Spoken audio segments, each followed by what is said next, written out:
right, welcome back. This is WUB Wake Up Belize, Morning Vibes.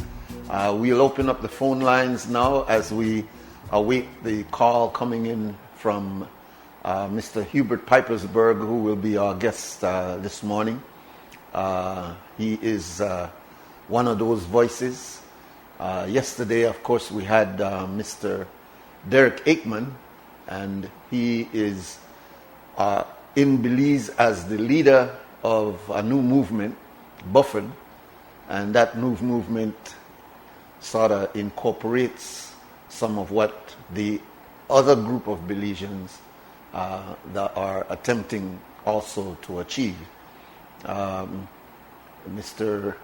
Aikman gave a much broader view of his movement, which incorporates this idea of Belizeans wanting to change the constitution and make it in line with what is fair and just to those Belizeans who are born in Belize but acquired dual citizenship.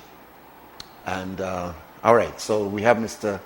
Hubert Pipersburgh. Welcome, brother. Good morning, brother. How are you? I'm good. Welcome. Assalamu alaikum. Are we connected? Yes, sir. I believe we are. All right. Very good. I hope you're ready to jump in. As I mentioned to you, we would try to continue along the conversation that we've had before. Maybe I can start off by looking at the article that was in this midweek Amandala written by Mr. Cedric Flowers that basically said, in a nutshell, if you want representation, then you have to pay taxes. And I've seen Debbie Curlin's response to it, and I thought that maybe we could begin our conversation this morning. Did you read Mr. Flowers' article? Yes, sir. I certainly did. All right, very good. And maybe we could start there then. Yes. First of all, I want to thank you for inviting us to your program. I'm very humbled by it because you're giving us an opportunity to present, an education to the Belizean public, not only at home but also those living outside of Belize City. So I want to thank you for that. Specifically to Mr. Cedric Flowers' article, I think I want to start off by saying that it's not surprising to see such position because it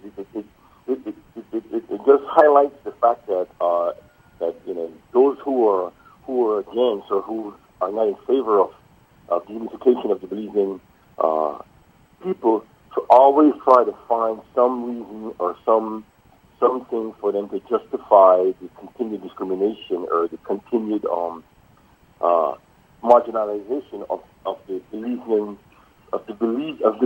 not only at home but abroad. First off, he was erroneous in saying that we are trying to represent the diaspora from outside of Belize. That's erroneous in the sense that because what we're advocating for, not advocating, but advocating for is the right to hold high office without have to relinquish a dual nationality. So that's wrong. So in other words, if you offer yourself up for high office, you're not going to be doing it from Los Angeles or New York or Chicago or Miami or any place like that. You're going to have to be in Belize itself, in the country itself. And under the Constitution, you have to be domiciled for 1 year, meaning that you have to have continuous representation for 1 year.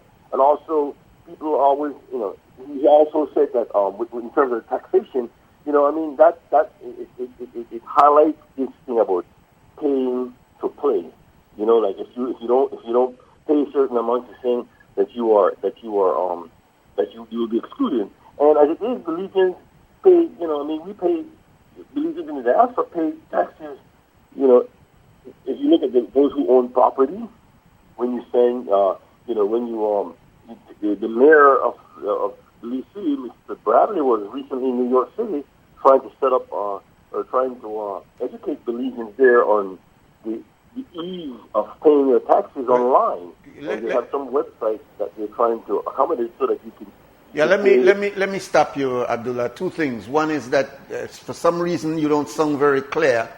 You sound a little bit muffled, and so I don't believe that all of your ideas are coming out, and you are kind of moving very fast. So if I could slow you down a little bit, and we could deal point by point. It appears that what Cedric is saying is that, number one, Belizeans abroad are asking for representation at the National Assembly, but they don't even pay tax. Is that a truthful statement? No, that's erroneous.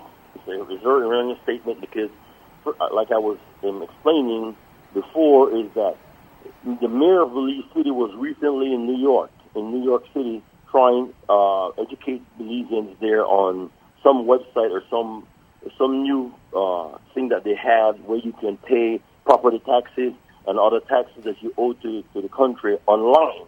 So, Belizeans do pay taxes. It's not like he's trying to say that we have no right because we don't. Yeah, the suggestion is that I imagine he must be talking as a group because he can't be talking as individuals. But it appears that as a group you have no tax base. Is that a factual statement in the economy of Belize? No, that's not a factual statement in the economy of Belize because let's look at the idea of remittance. Okay, all right. If you look at the idea of remittance, we're talking about about $85 million, give or take, annually. Okay, that's remitted to Belize from Belizeans living abroad. Okay, and not to mention that you have to pay duties and those things when you send them back. It's not for free. You don't just show up there. If you bring a vehicle down that you want to give to anybody in Southern, you have to pay. So the idea of the whole idea of taxation is another. It's a red herring. It's another way to place. But why would it be a red herring when I get the idea that it's not a. I mean, it's not a negative article. It's just an article that's posing a couple of questions. It appears as if you and others are kind of relegating Mr. Flowers' comment to enemy or detractor or somebody will run against this idea as opposed to just simply trying to debate and putting some questions that require answers. I'm saying this, that we're not in the beginning of this debate, but we're in the revival of the debate that has been going on a long time. And as it gets revived over the last few months, a couple of years, there's still a need for education because a lot of people still, as Mr. Aikman was saying yesterday, there's still this resistance that is sort of almost personal, So it appears that what Cedric Flowers is saying is just one more of those questions that need to be answered, similar to what's coming from G. Michael and several others, Major Lloyd Jones. These seem to be answers that need to be made clear, and not necessarily because they're coming from enemies. If you understand what I'm trying to say. Yeah, I'm certainly not trying to. I don't want to be misconstrued. I'm not suggesting, or I'm not arguing that what Mr. Cedric Flowers is saying is adversarial, or it's coming because because I don't happen to believe in his position, or I don't agree with it. But I'm saying it's wrong because Belizeans in diaspora does pay taxes. You do property taxes, import duties, value-added tax. So to suggest, to argue that as a reason for us, in order for us to want to be represented, that we need to, what was his thing? His premise was no representation without taxation is very wrong because, like I said, first of all, his premise is wrong because he's suggesting that we are trying to represent the diaspora from over there, and therefore, because we're over there, we have no right because we're not paying taxes per se. And I'm saying to you, the person who is coming to Belize, let's say you decide you want to move back to Belize and you want to, and you decide you want to participate in electoral politics, but you can't do so because you're disqualified because you happen to acquire a second citizenship beyond your 18th birthday. The person itself would be represented in, whether it be for Georgia, Mesopotamia, any one of those, call it North, South, or any one of those divisions. So the person would be physically permanently on the ground, and under the Constitution, he has to be there for 1 year, has to be domiciled for 1 year. So it's not like his thing was saying that if you look at his article, it's erroneous because he's suggesting that the diaspora will be from the outside and try to come in. No, we're not trying to represent the diaspora from the outside. You're going to have to come to home base and be on the ground here while you're trying to run for high office. That's the central point. I believe what the article does and what the debates on Facebook does is basically force those who are advocates like yourself to make clarifications, because we can't assume the process. We have to be very clear what the process will in fact be when you roll it out. And some of these little questions here need in fact to be answered. For example, the clarification yesterday when someone called and said that the person should be here nothing less than 12 months, and there was this question as to whether it was a year, 2 years, 3 years, or how long does a Belizean who has this dual citizenship have to be living in Belize before he can or she can even run for office. That whole process needs to be slowed down, put in slow motion, so that people can see the step-by-step process. Because some people, I believe, thinks that you could be in New York and decide that you want to run for Belize National Assembly and do your whole campaign from New York, and just after you win, you come in and sit down in the house. I'm saying that we know it's not that. Mm-hmm. But without clarification, people can come to a number of these erroneous conclusions. That's why I'm saying it's important, for example, when you talk about the person has to be here for a year, break that down. How will that work? Has he or she decided to move back to Belize, or is this just a year in a campaign mode, and if they lose, then they're going to head back? All of these are the vibes, question that people want to get answered, because if you want to lose after your campaign and simply jump back on the plane and go back to New York or Los Angeles or wherever you're from, then that lacks the kind of commitment to Belize and the development that we're talking about. I agree. So you understand what I'm trying to... Yes, I totally agree with you, Nuri. Right. First of all, I find it incredibly degrading that they want to allow all these things about, want to know or ask all these things about born Belize and not paying taxes, etc., and they don't ask any Salvadoranians or Guatemalans. No. But you see, I've heard that argument, Hubert. It's not really about the nationality here. It's about that whole, and maybe we're not doing enough ventilation on what caused this large amount of Belizeans to even be in the States. Because we're unlike many others who are in the diaspora. Some have left for economic reasons, some have left for a variety of reasons. But we have certain circumstances in the reason why our Belizean moved out in such large numbers that has to be taken into consideration. One of them being this large migration after Hattieville, where we were almost being given free visas. We also have to look at the fact that in many Belizeans' mind, particularly Creole Belizean, there is this belief with some degree of facts that there was a campaign to get a lot of these civil servants who were opposing Mr. George Price in the 60s and 70s. There was an actual concerted effort to get these people out.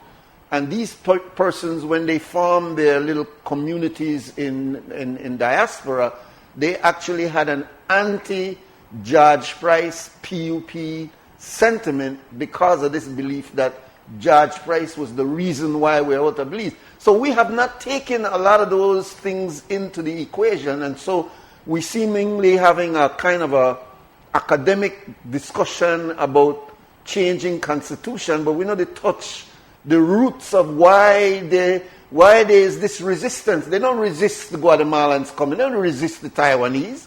They're not resisting all these other nationalities that's coming in. Why all that noise when it comes to Belizeans coming back? I think that's the fundamental area that we keep bouncing over and not really tackling why this dislike, why this feeling that unu can't come back here and butter your bread pan two sides. Yeah, but see, it's not about buttering bread or eating cake. The fact of the matter is, we're talking about a provision in the Constitution that's only aimed at born Belizeans who acquired a second citizenship beyond their 18th birthday. And so, we raise all these impediments to justify the continued exclusion of born Belizeans because they happen to acquire a nationality, a second citizenship beyond the 18th birthday. For example, let me go back to the point that you were making about the 1-year domicile. Of course, let's be rational. If you decide that you want to run for high office, you're going to have to be physically on the ground. Under the Constitution, it says you have to be here for at least 1 year. Okay, to be on the ground for 1 year. Now, whether or not I can't speak for anyone who's going to say they're going to come and run and do what people do. We have politicians who can do that right now. They have amassed all this wealth. They can do that in a heartbeat.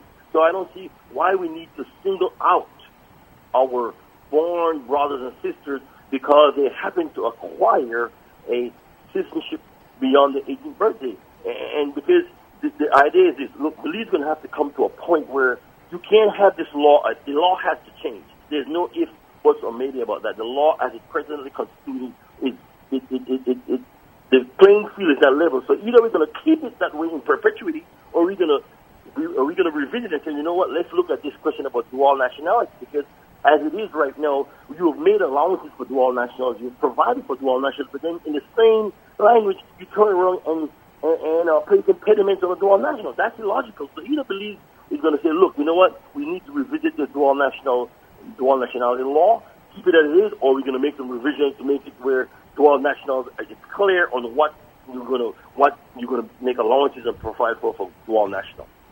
Well, because as it is right now, it's totally unfair, and it's totally the scales are tilted against born Belizeans that acquired a second citizenship beyond the 18th birthday, and that's the fact, and we're going to have to address it. I mean, if you speak to anyone in any right-minded Belizean will tell you, look, how can you have a Guatemalan or a Canadian or any American who can just come here at the age of 50, never live in Belize all their life, and just dock up here, boom, bam, see there, they could run and become prime minister. You have to address it. It cannot remain as it is. Either we're going to look at it and say it's fine to do that, or we're going to say, you know what, we're going to have to place some restrictions or put some guidelines as to what a dual national can actually do. Because if we leave it like it is, then we're saying we don't care. All right. Has there been any indication from the sitting government? I think it was floated in 2009, the Seventh Amendment.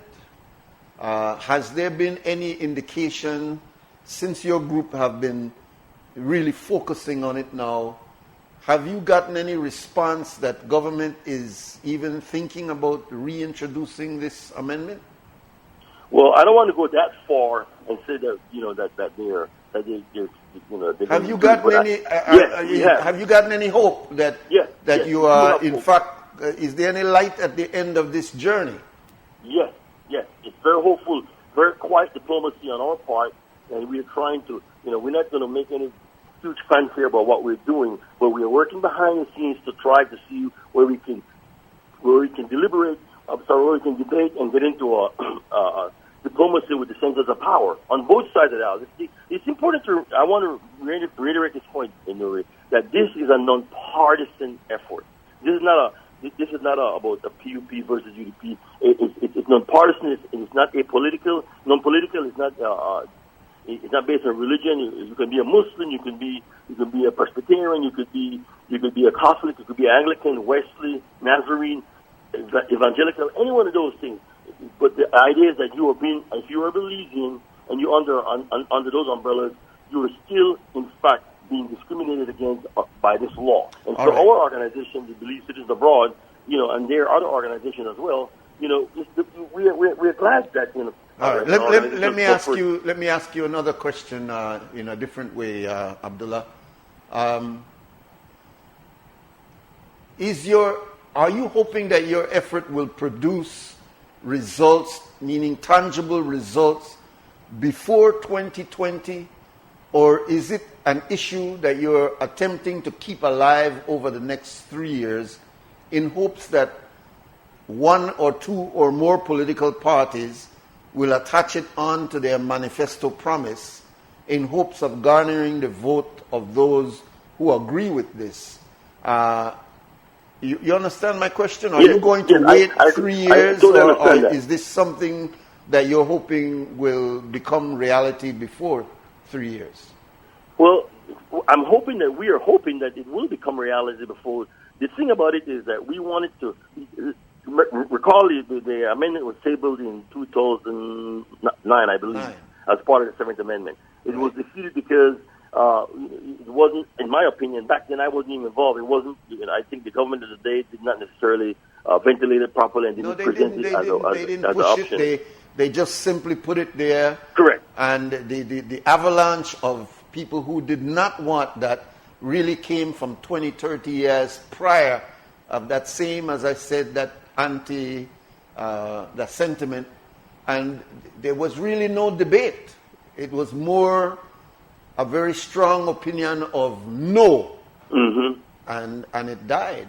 Well, many of those people, I know personally and privately that some of those people who they have walked back those positions, they are at least they have come off that hard line, adopting that hard line position that they have had, and are willing to look at it, are willing to compromise, are willing to say, okay, yes, I agree with you. This law needs to be changed. This law is unfair. Let's see how we can work together to change it. I think for the first time, people are really, as I said, now that it has been put in slow motion, people are really examining really the implications of the law. They didn't even realize that that was in the Constitution and that that's the interpretation that one can have from that clause. Mm-hmm. Now that this advocacy has been taking place, people are now looking at that and saying, yeah, I could see the injustice in that.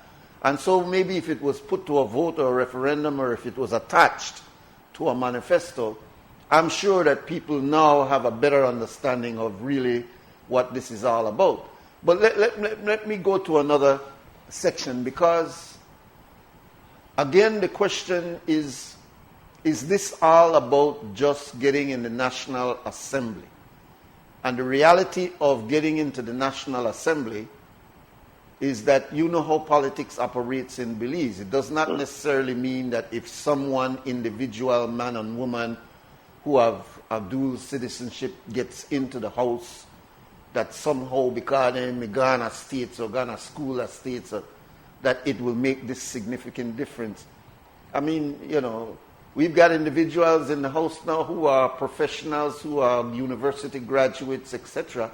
So it's not as though we are going to suddenly be bringing knowledge into the House. Knowledge is there. Knowledge is in the cabinet. Yes, and we're not. So we're not arguing that. I mean, Belizeans cannot be getting this idea that, over the states we really got understanding of what's going on, and we no need to open up so that we could come down and really show how to govern Belize. That attitude they don't work. That stops at the door. No. Belizeans, hate that kind of arrogance. Yeah, and I hate it too, because that's not, and it's important that I'm glad you brought that up, because see, the thing about it is we are not suggesting that we are the panacea. That if we get an opportunity to be in the House, you'll see this enlightened difference. All we're saying simply is that the constitutional provisions that as it is right now is geared against making born Belizeans, placing impediments on them that it doesn't do on other dual nationals, and that's simply it. We're not suggesting that we're not saying anything about the law. Doesn't say anything about that you have to be this or that or whatever. The law simply says because you pledge allegiance to a foreign power, we're going to exclude you. And so all these other things that you see people talk about and make up, they have nothing to do with the law itself, Nuri. If you go back to Section 68.1 and 63.1, it simply says that by virtue of your own act, and that's the point.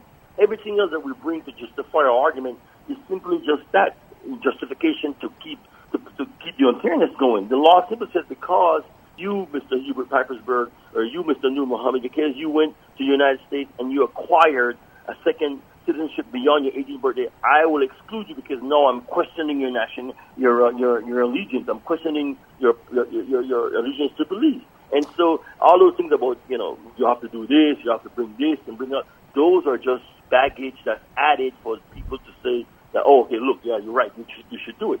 Well, so, there's it is good that we're going over this because in reality, in revising and going over the Constitution, this could have been adjusted with not much noise because it's clearly an anomaly, it's clearly an injustice, and it could have simply been corrected in the revision office. But because there's such a political hue and cry around it, it's now causing a lot of people to not just look at the injustice of that particular clause. And we asked Aikman yesterday what was in the thinking of those who came up with that law in 84 when they wanted to give dual citizenship. Wasn't it to eventually have Belizeans abroad be fully engaged? And he said yes.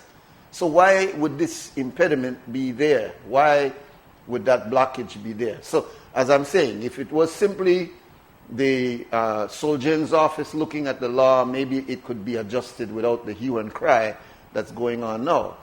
But you have to remember the hue and cry comes because of an older sentiment that I still don't think that we've completely addressed. Again, what came out in the conversation yesterday, if you listen to it, is the fact that if that law is removed, it doesn't mean that you will have hundreds or even tens of Belizeans who will run home to try to run for office. The selection of whether I decide I want to go into politics is very similar here on the ground as it is if I was in America. It's not everybody that jumps up and say, well, I got a college or I got some money or whatever, I am going to run for politics. It takes a unique individual to decide to go. All the law is saying is that if that individual happens to be living in Los Angeles as a dual citizen, forget it. You can't do it. If you happen to be living in some other area outside of the United States and you're a citizen of that country, or outside of Belize and you're a citizen of that country, you cannot. Actually, you can do it, Nuri, you if cannot. you renounce. You can do it if you renounce. You can do it. Not forget it. You can do it if you prepare to acquiesce and give up that second second citizenship. Well, that's what I'm saying. You cannot do it holding on to that American passport. And that's why we're saying that, look, let's go back to a little revisionist history. In 1981, when Belize acquired its independence from Great Britain, it was all the Belizeans who were living outside of Belize that had dual citizenship were stripped of that. They were stripped of their Belizean citizenship. They were people without a country then. It wasn't until 1985 when the UDP government under Manuel Esquivel, and specifically the national hero Philip Goldson, that agitated. Mr. Aikman was in that cabinet as well, I believe. And Mr. Goldson was the push behind bringing back that provision that said, okay, fine, we're going to allow you to become a dual national, but still keep the impediment that you have to renounce if you want to hold high office. And so, if we look at it present day now, if you observe it and you really on closer examination, you're seeing that this particular law, based on the realities and the globalization of the world, it doesn't make any sense for you to place impediments on your diaspora if you want to develop your country, like say into the new millennium. Because look, again, let me repeat: you have to be in Belize. You can't stay in Los Angeles. You can't stay in New York. You can't stay in Miami. You can't stay in Chicago or anywhere in London or in Tokyo. You cannot stay anywhere where there are Belizeans. You cannot stay anywhere and decide that wake up one morning and I want to go run for high office. No, you have to come down to the home base, mingle with your people, and they give you at least a year to do so. And then if you decide that's what you want to do, fine. But as it is now, you can't do it because they're saying, hey, I don't trust you. You pledge allegiance to a foreign power. You better prove to me that you are 100% Belizean. Now, how do you do that? Yeah. I was born in Belize. I was raised around on the south side. Now I have to prove to you that I'm a Belizean. I mean, come on, Nuri. That to me is illogical. All right, let me stop you for a second. We'll take a time check, and I'll come back and get some closing comment from Hubert Pipersburgh, who is one of those voices that have been very vocal on this issue of Belizeans getting the right to sit in the National Assembly. We'll take the break at 7:31. The time check is brought to you by Grace Kennedy, Belize. From the company who brought you Buen Dia freeze-dried coffee, Grace 100% pure Colombian coffee is made in Colombia, considered among the finest coffee regions around the world. Naturally freeze-dried, Grace 100% pure Colombian coffee is exposed to less heat than other coffee brands to preserve the flavor and aroma to make the perfectly convenient cup of coffee you deserve. Have a buenos dias with Grace. Quality nutrition from generation to generation. Bringing good taste to life. All right, it's now 7:32, and this is WUB, Wake Up Belize, morning vibes for Friday morning, the 21st of July. And we have our brother Hubert on the line defending his position. And welcome back, brother. Thank you, brother. Let me throw another angle. It seems, again, there's some anomalies in this law in the sense that at the city council level and the municipal level, it seems as though there is no prohibition for a person with dual citizenship to, in fact, run. And it's strange because in our municipal government, the individual can be Belizean with dual citizenship, but he can run with no problem at the municipal level. However, when he gets to the national level, there is the prohibition. Talk about that for a second, please. Yeah, well, I mean, and at the municipal level, you want to become mayor or city councilor or village councilor, or there's no impediment. And if, let's say, you want to work in a sensitive position, also, in the BDF or in something that has to do with national security, I don't see any impediments also. So that's another thing that highlights the inconsistency and the illogicalness of this particular law. Because you're saying to this person, for whatever reason, you hold the cabinet or the House of Representatives as this holy and thou house, and yet when it comes to other sensitive jobs within the country, you don't place any impediment. These are things that, like I said, we have to look and revisit this law. What do we want or not?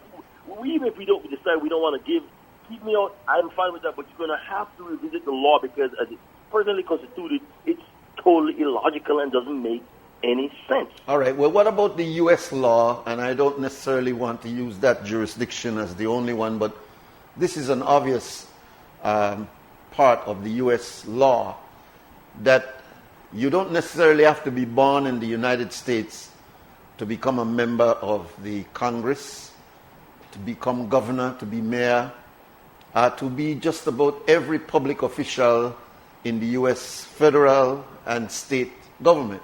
Mm-hmm. But to be president of the United States, the law is very specific that you have to born there. Now, some people have looked at that and say, well, isn't that an anomaly? Not necessarily. All you right. don't necessarily have to be born Your comment on that. Not necessarily have to be born there because if you let me cite an example. Ted Cruz, he proved that like you said, that he was born in Canada. So, right. I mean, as was John McCain and correct. yeah. So you don't necessarily have to born. No, but I'm saying that those were the arguments. The point I'm making, maybe I didn't make it clear. Those were the arguments that were put forward, including the crazy campaign of Trump looking for ways to prove that Obama was not born an American. It became an interesting debate, which I'm trying to get you to put the two together. Does our situation have any similarity to that? Well, in a sense, well, no, it doesn't have any similarities because if you were born to the idea that you're addressing it, if you're born to your experience, then you're good to go. But in Belize, our American-born children are also good to go because they're born to Belizean parents by descent. So, but specifically, we don't have any impediments on another dual national. They can go right up all the way up to the top, including to becoming prime minister, unless the only impediment is against born Belizean nationals. So you have to make that distinction. In the United States, yes, I could become a senator, I can become a governor, I can become a congressman, I can become a city councilman, anywhere, anyone on the line, but I cannot become president because I wasn't born to United States parents in the United States. That's the distinction right there. And in Belize, we don't have that. So there's really no comparison when you look at the way we administer our dual nationality versus, say, the United States. What about the other aspect of the Constitution of Belize that says that if you are from a country or you pledge allegiance to a country that does not recognize Belize, that you are to be prohibited? Now we know that there have been the ministerial discretion as far as that is concerned, and then meaning that the ministers have been able to give those persons who request nationality certificates an override, even though they've come from areas like Guatemala. But then there's also the aspect of saying that as a result of the Maritime Areas Act, that Serrano, who was the president of Guatemala at the time, did in fact recognize Belize. And so there are those who say, well, Belize has been officially recognized by Guatemala, and so this thing in our constitution that states that if you are from a country that doesn't recognize Belize, then you are not to be given citizenship. So they override that. Your comments on that? Well, that's interesting that they would say that, and this particular provision has been in there before that Serrano thing occurred in 1991, which may I remind you that Serrano was ousted after that for even that, one of the reasons was part of what he did for recognizing Belize, which was, as I understand it, they claim from the from the Sarstoon River from the Suboon River to the Sarstoon. So indeed. I mean, our sovereignty is still in question as far as Guatemala is concerned. Yes. And so specifically, you're referring to Section 29.3 of the Constitution, where it says that if you are a citizen from a country that doesn't recognize the sovereignty of Belize, that you should not hold Belizean patronage. But if you look at the ministerial law, there's two kinds of Belizeans. You have those that were Section 25, I believe, that acquired citizenship, that you had your citizenship when you became independent. So if you had your citizenship when you became independent, then you were good to go. If you were a Guatemalan by descent, born to Belizean parents, then you're good to go. But then when we're talking about those naturalized Guatemalans, there's 10,000s of illegal Guatemalans if you really look at the way that discussion has been moved. Because under the law, you're not supposed to be granting naturalization to Guatemalans based on the law. It's right there in the Constitution. So we have a long way to go in this country. Yeah, and that's the reason why we say that this conversation cannot be a short conversation. It needs more depth. It has a lot of implications besides just the reading of the law. There's a lot of questions, and the education process really has to move from the Facebook, newspaper, radio talk level down to the grassroots and getting people to understand really what the campaign is about.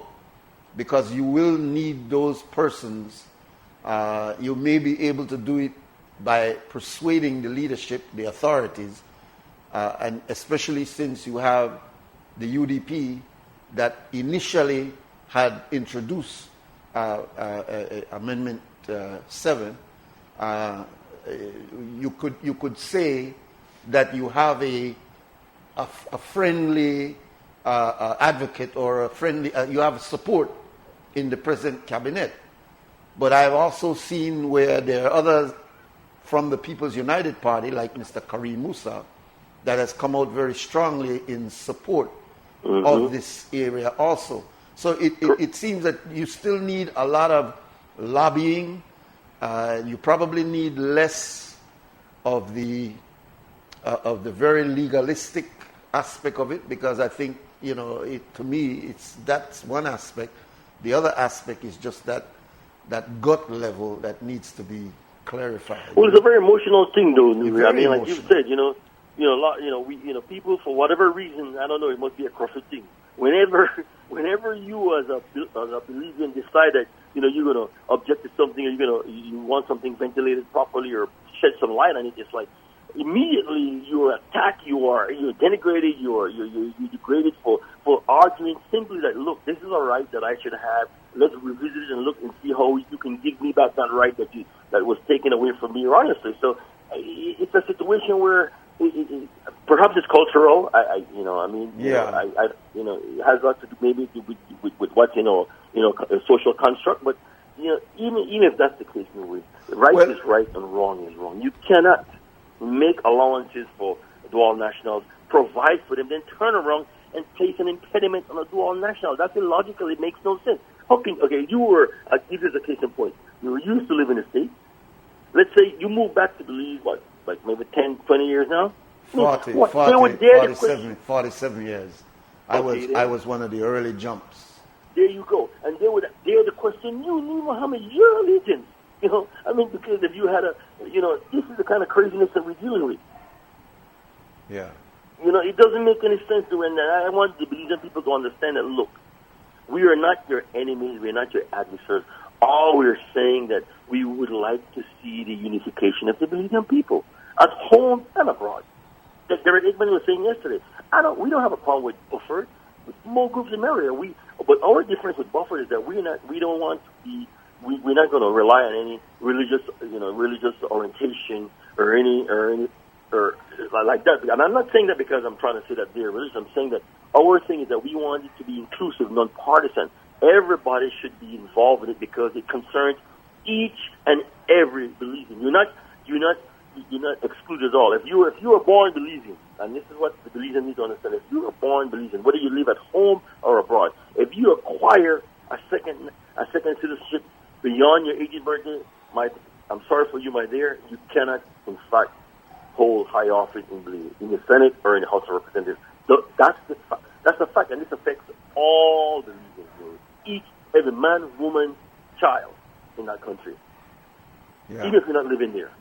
Yeah. So that's the reality that we're dealing with. All of us are impacted. And I know some people said, well, gee, you know what? I'm a born Belizean. I don't have any desire to acquire a second nationality. That may be the case, and I understand that. But we all have different realities.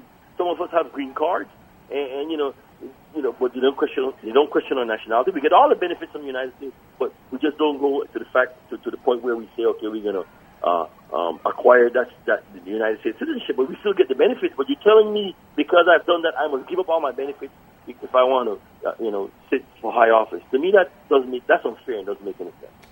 All right. Thank you very much, Brother Hubert Pipersburgh. We call you Abdullah.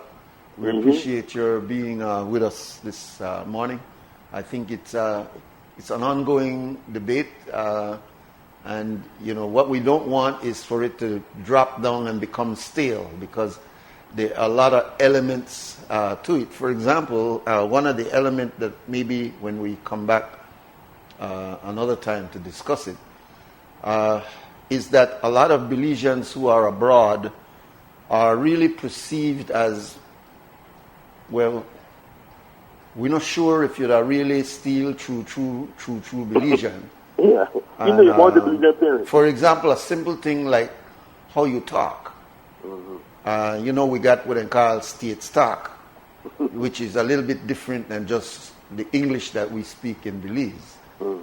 And it seems as though a good amount of people who talk the States talk, they don't talk it as a result of, having gone to school and sort of got into that whole talking and the whole vernacular of America, but they talk it because then they put on.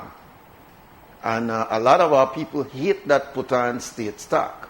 And sometimes, you know, then they talk to you, then they smile with you, but when they hear you, they talk that state talk that like one psychological way you to play type of thinking. And I'm just saying that this thing is not all logic. A lot of this thing is vibes and feelings, and you know, as a good percentage of our life is, right? So Yes. I think we in this debate need to dig down into those uncharted waters and find out those things that we're not discussing that could really be, because I don't think it's a debate over logic and in the illogical aspect of that part. I don't really think it is. I think briefly, though, it's a vibe. Let me very briefly just say, okay, if you live in a country like, for example, I've lived in the United States for over 35 years now. Let's say I would reverse that, I lived in the United States more than I lived in Belize. Okay, and naturally, if you live among the people, you're gonna your job, wherever your children, you're not gonna lose your Belizean Creole, but you're gonna have affinity to speak. Well, let me stop you there. Let me stop you there because we're running out of time. You had a guy here named Emerson or Emery King. Okay. You might have remembered him. Lived here many years. Married in, had children, grandchildren, and all kinds. Never lost his American accent. You had a guy here who was the father of the Rose, Adrian, and the rest of the Rose boys and girls. He was here from England, donkey's ears. Never lost his British accent. You had another guy, friend of mine, named Johnny Searle, also from England. Lived here among us, married among us, and everything like that. Never lost his British accent.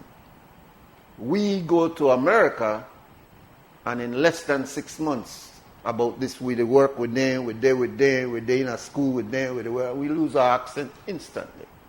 So Publicly, but privately we don't. No, I don't know about the private public. I mean, I'm telling you that when it comes to our public discourse, we are into the American. We're not even into English. We're into the American twang. And, and it's very distinct. You could tell the New York one from the LA one, from the Southern one, from the Texas one, Anyway, we're going off the subject. Thank you very much, my brother. It was always enlightening. Yes, my brother. I want to thank you. Assalamu alaikum. Wa alaikum assalam. All right, Mr. Hubert Pipersburgh, one of the advocates of Belizean getting their rights to be a member of the National Assembly. We'll take the break for 2 cents cam with Sister Yaya Marin Coleman, and our first break for the morning. When we come back, the phone lines will be open.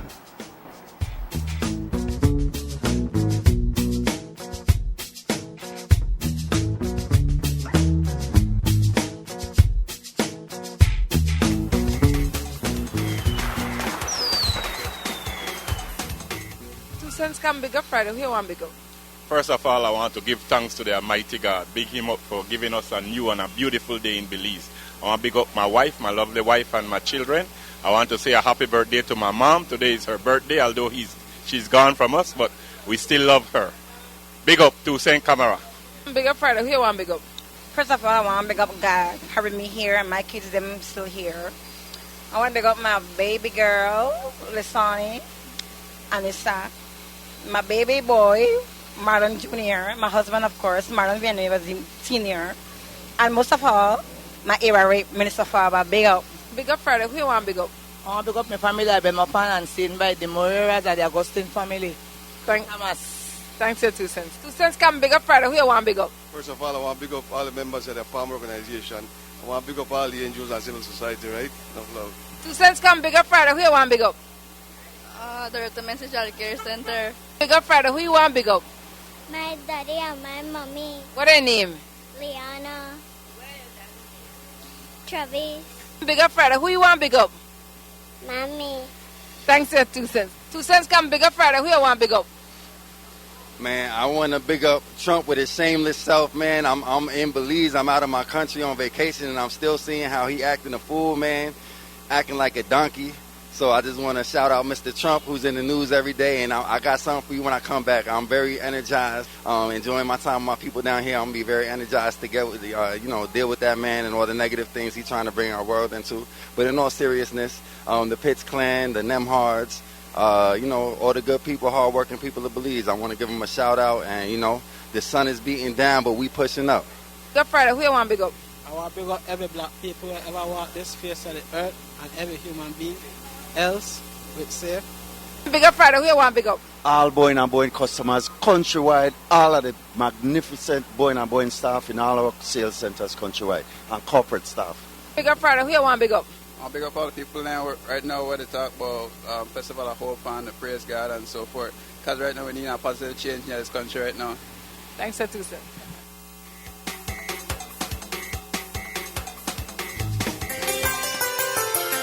A beautiful bathroom begins at Benny's. We have an amazing selection of styles and colors of basins, toilets, and tubs. Also, choose from our top quality brands of faucets and shower valves, such as Delta and Briggs. Bath cabinets are also available for all our basins in laminated or natural wood finishes. Have a special design? Then bring it in and we will build your bath cabinets to your specifications. And for that luxury feel, top off your bath with an MTI Whirlpool Jacuzzi tub, special ordered with the options you choose. So remember, when it's time to decorate a bathroom, it's all about you when you buy at Benny's.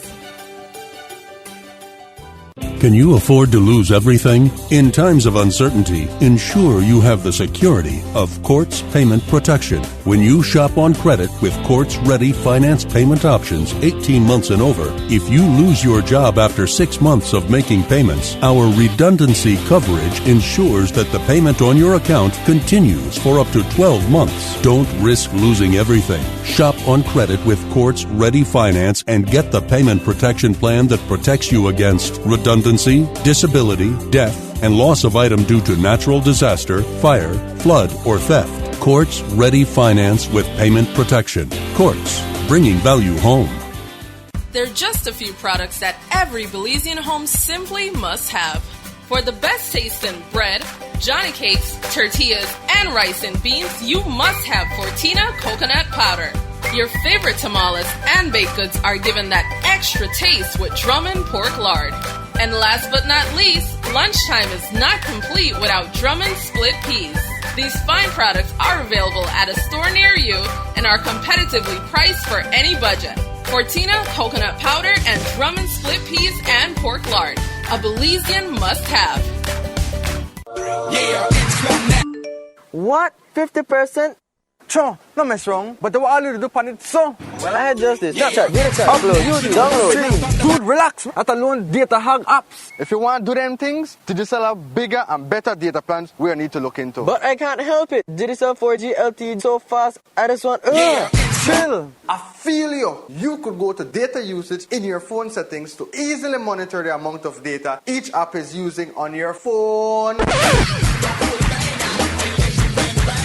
I am your sanctuary. I am your comfort. I am your castle. I protect you and your family. Feel safe within my warm embrace. I am your home. Home sweet home.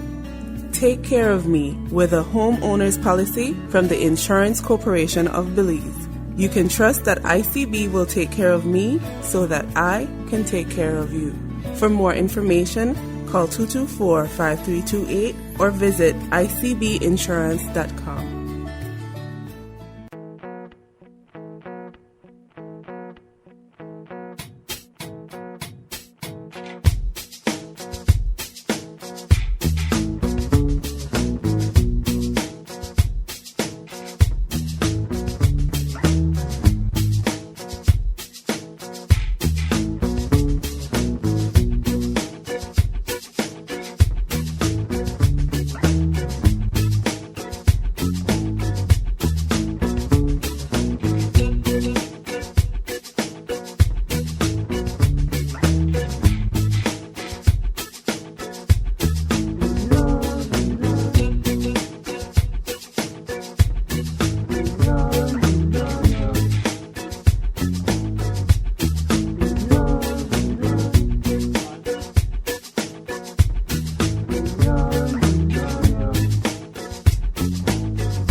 All right, welcome back. This is WUB Wake Up Belize Morning Vibes, and this is Friday, the last day of the week, the 21st of July, 2017.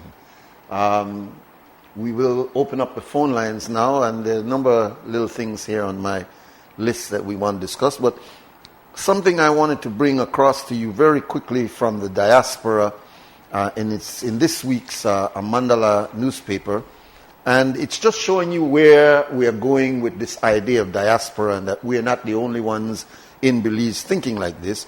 This is a diaspora group that has been formed out of Los Angeles. It's called the Jamaica Diaspora Crime Intervention and Prevention Task Force, and its members are from the Jamaican community living in Los Angeles as well as the United Kingdom and Canada.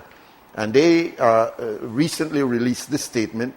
They say that we will bring to bear the criminal justice operators or professionals, whether in psychology, sociology, any other aspect of these professions that can help anyone to understand why crime exists, how it exists, reason why it exists, and how it can be stemmed. Also, we would be introducing various aspects of law enforcement that have worked in the past from the community, social, political, and economic levels. End of quote. This is only to say that this effort of getting our diaspora engaged in Belize is not just about getting into the house, but it's really engaging in this pool of knowledge and talents that we have outside of Belize and getting them engaged directly in Belizean development. All right, we have a caller on the line. Welcome, caller.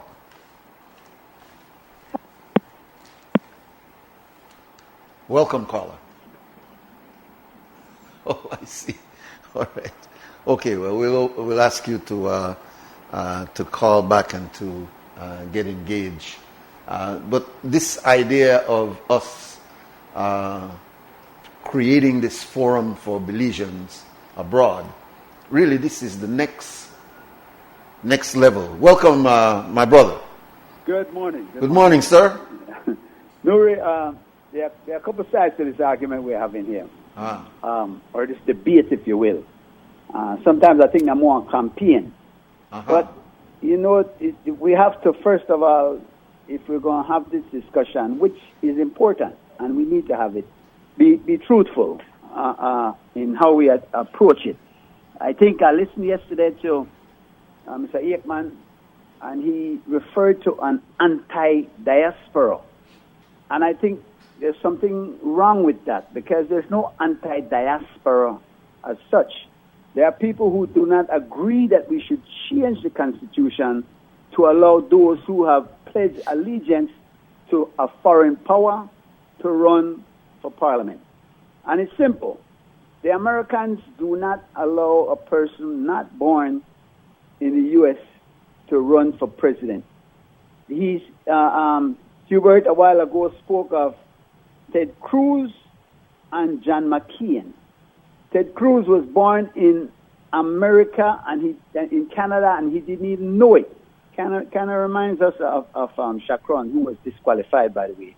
But he renounced his Canadian citizenship, which he said he did not even know he had.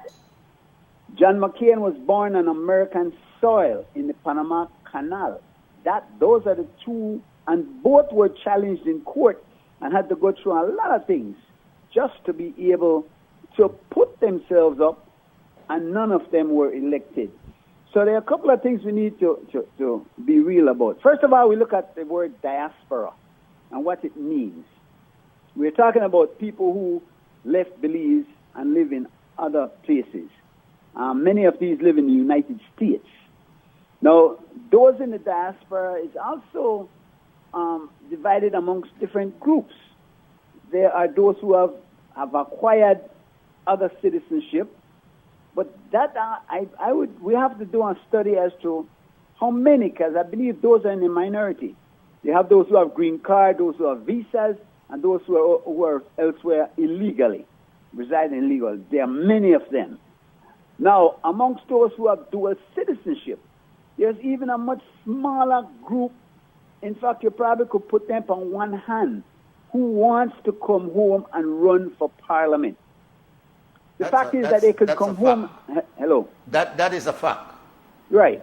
So they can come home and hold many positions. They can contribute to the welfare and growth of this country in many other ways.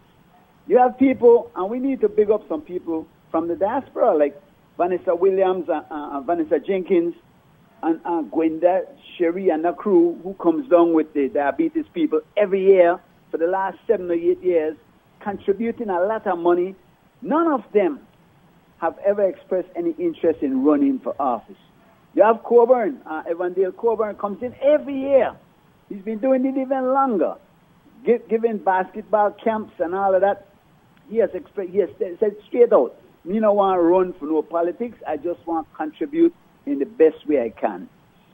Now, whenever anybody opposes the views of those few in the diaspora who want to come home and run for Parliament, they are crucified and vilified to no end on Facebook.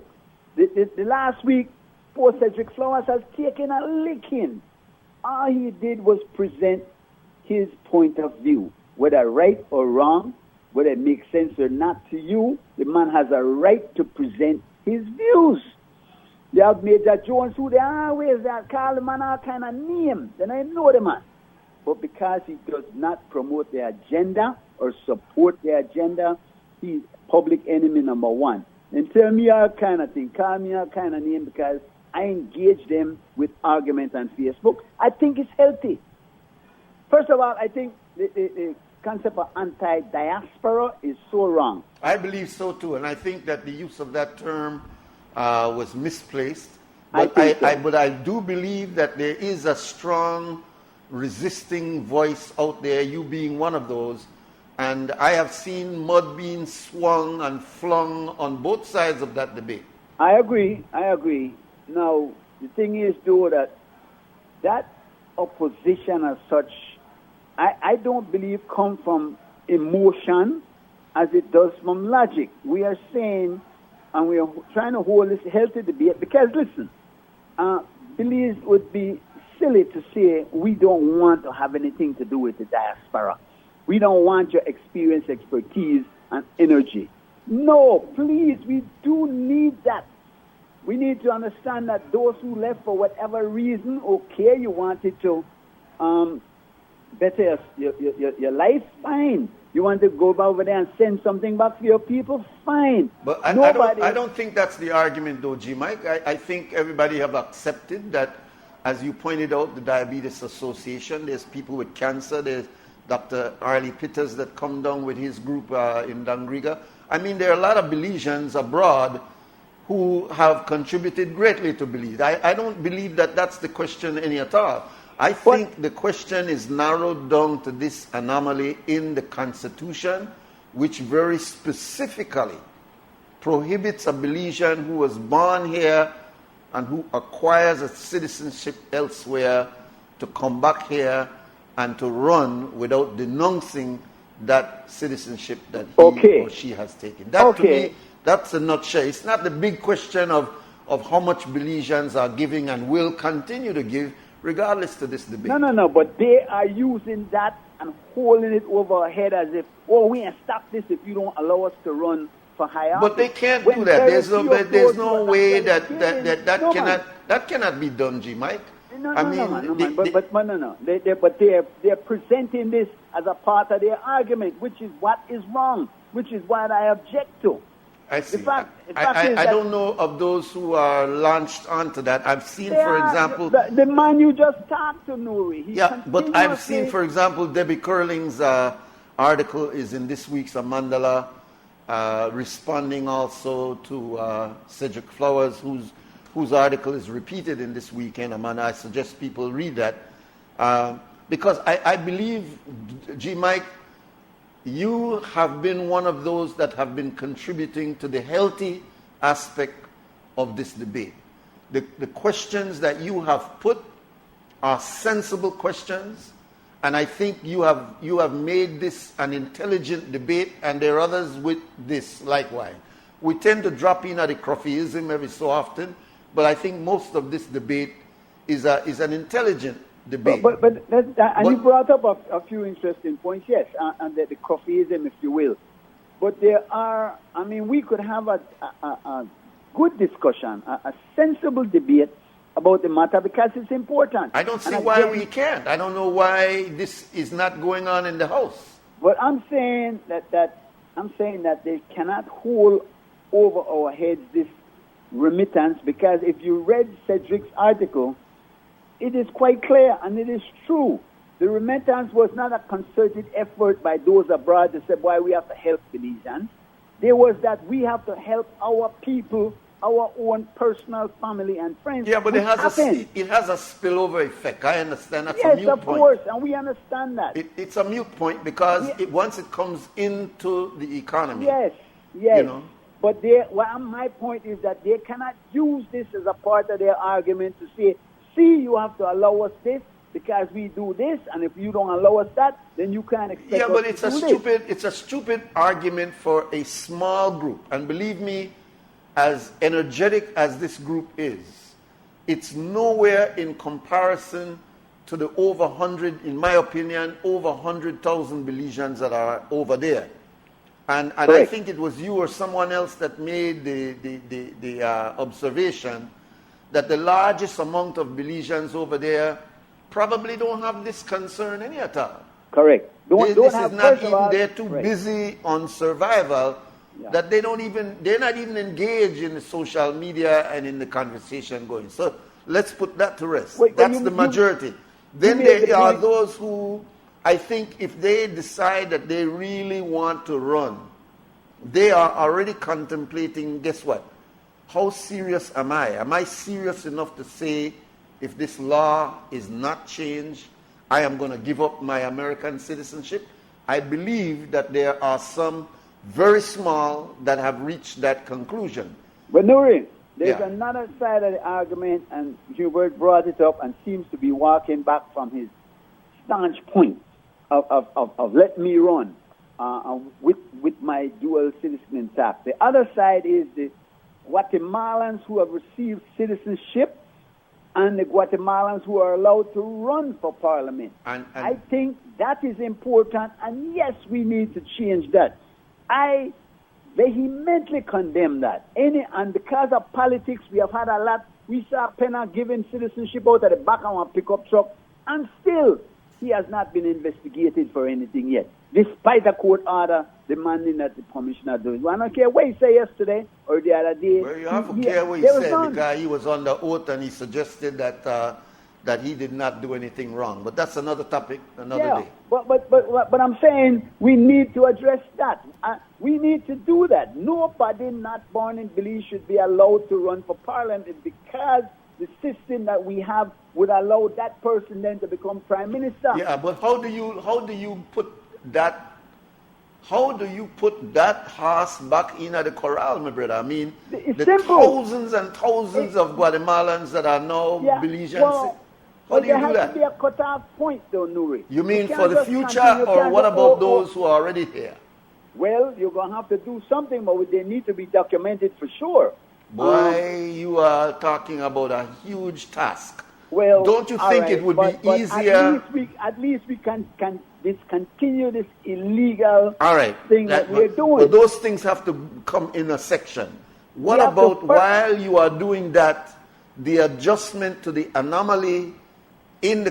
first of all, do you think that this clause that prevents Belizeans of dual nationality to not be able to run for the House, do you consider that a just law?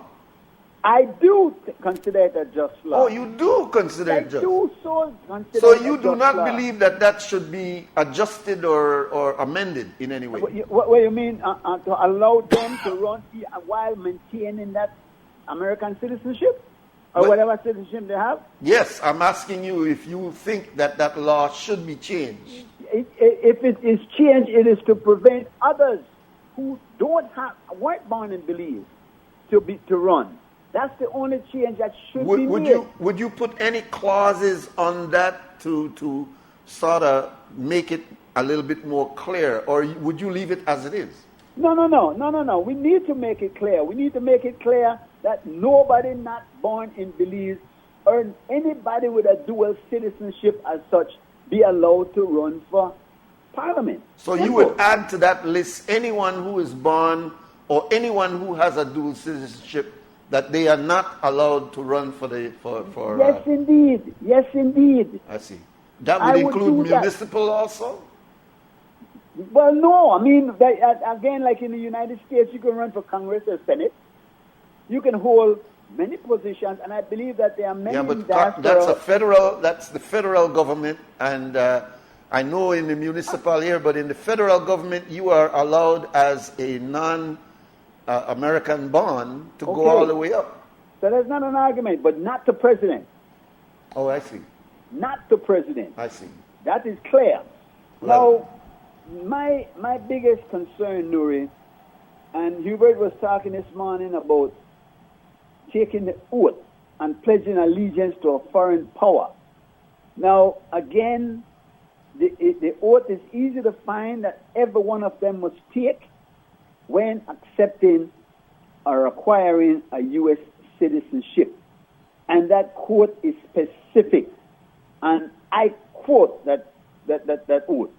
I hereby declare on oath that I absolutely and entirely renounce and abjure all allegiance and fidelity to any foreign prince, potentate, state, or sovereignty of whom or which I have heretofore been a subject or citizen.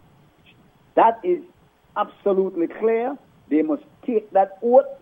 And he's saying, oh, you got husband and wife got taken an oath and then stick to it. Well, I mean, they take the oath and then stick to that pandemic. So if you take that oath and let's be clear, renounce in any dictionary means that you formally declare one's abandonment of claim, right, or possession. Any questions? You mean for me?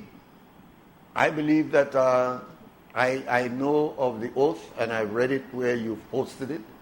I think it's a very serious oath, and I think that those who have been holding fast are really holding fast because of the wording of that oath. What I would ask people to do is to read the oath of a select, maybe you can just do a random selection of governments and the oath that they ask you to read under all circumstances, and they are very similar to that. Okay. The wording is that you have to be committed. You have to be, 100%. Yeah, you gotta be like that. So the question would be, why would they allow individuals like that in their Congress, in their Senate? If they're so strict about it, then why is it that you can be born in Belize and still make it up to the U.S. that Congress? Argument makes no sense because we also allow dual citizens to run for municipal government. Clearly, but that's the reason why I ask you, should we have this anomaly where there's one allowance and the one that's not allowed? And you're just showing me that in America there's a similar situation, that they're very strict on one level and not strict on the other. It makes sense. Yeah. But listen, you are one of those, like Hubert, you're on the other side of that strong argument, and I appreciate your calling in because it needs to be a sober debate. It needs to have intelligence put on the scale rather than a lot of... It needs to be honest. It needs to be honest. Well, I don't sense anybody being dishonest, but I think people... I do. All right. Well, you have been paying a lot of attention to it, but I just think that people, G.Mike, are adamant on this. I don't believe there's a groundswell of individuals that if that law is changed, that will rush into Belize in order to get into the National Assembly. I believe that these individuals who are advocating, the Aria Lightfoot, the Marios, the Bilals, there's so many other, Joe Guerrero and many others, I don't believe that any of these individuals look as though they're ambitious politicians in waiting, I think that they are really on that law. That law stands out. And I think that's why they're putting that amount of energy. Bufford now seems to be galvanizing a certain amount of traction, and even though it says it is not a political group, its language is let me make another point, because and this is what you're saying, that you named a few and there aren't many more. You could probably put them on 5 hands who really, and Hubert is the main one who really wants to come and run for office while holding his dual citizenship. But they have been able to convince many others that this is an us against them argument, and that Belizeans don't like them, and Belizeans don't want to come back. Belizeans want to give up their citizenship, and this is not true. The fact is, come home, please, keep your citizenship, but if you want to run for parliament, you need to renounce the renouncement that you made. You said you renounced that your allegiance to Belize. Well, then renounce that renouncement and say, listen to me, I want to be 100% Belizean because I want to serve Belize, which is a privilege, not a right. Being a citizen is a right. You were born here. Nobody can deny you that. You come home anytime you want to. Please come home. But if you want to run for parliament, that is a privilege, not a right.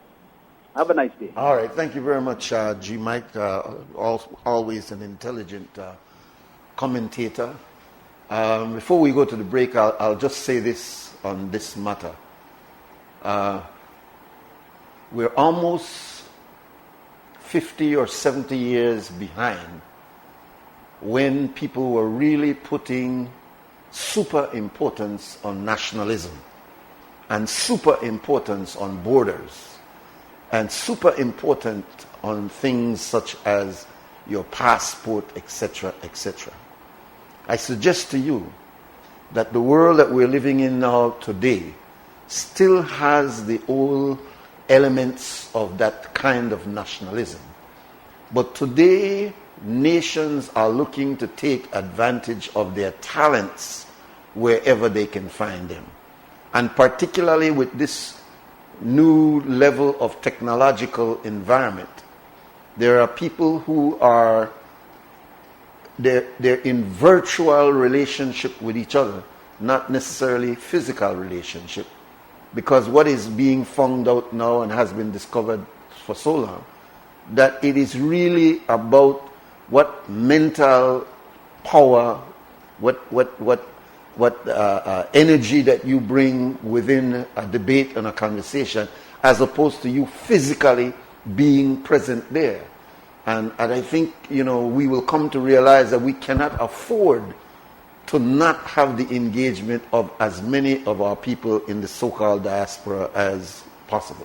We have another call. Welcome, caller. Hi, good morning, Nuri. Hey, welcome, Aria. Look like it's a discussion on the issue of diaspora today. It is. Actually, I was listening to both G. Mike and Hubert today, and I just thought that I should bring up some issues regarding the discussion around the citizenship. And I've heard all the different discussions, even from that, for example, there is hundreds of thousands of Belizeans, and people may never take up the opportunity to run. But that is beside the point. As when it relates to citizenship, it's a right. And when it comes to somebody's right, it's not whether or not they do anything for you or whether or not they are sending or contributing.